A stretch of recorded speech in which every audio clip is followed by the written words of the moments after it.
رسول الله علیه السلام یو روایت کې فرمای د قیامت د ورځ 50,000 کاله ده، خدا به د مؤمن دپاره انتهایی اساني بیخي به ایزي، هغه ته به دا پته نه لګي چې ما 50,000 کاله یو ورځ تېره کړې ده.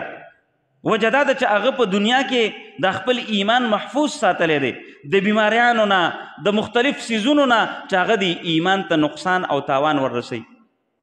رسول الله علیه السلام مبارک دام فرمایلی دا جسر، دا پل چې کوم پښتو کې ورته مونږ پل صراط وایو، دا د جهنم د پاسه دی، بالکل د دې لاندې جهنم دی، او جنت ته د دې نه غیر بله لاره نشته دی.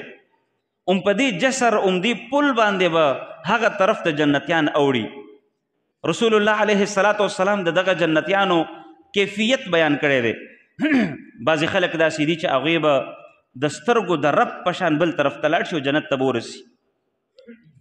بعضې خلک به داسې وي چې هغوی به د تیزې سیلۍ په شان، هوا په شان، بعضې خلک به د یو تیز رفتار ګوډ سوار په شان، بعضې خلک به دومره تیز ځي لکه سړی په منډه باندې رواني، بعضې خلک به په دې پل باندې هغه ځای داسې اوړي لکه یو سړی پیدل رواني، واکینګ کوي.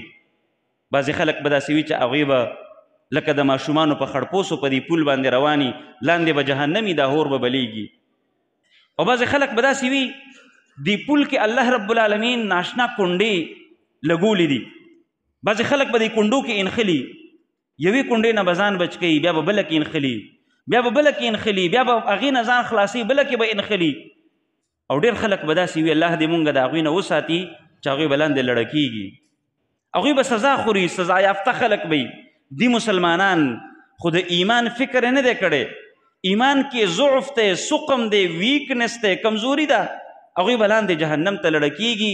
الله به پاکوي او د ایمان هغه لیول ته به راځي چې دی جنت ته د تلو حقدار وګرځي.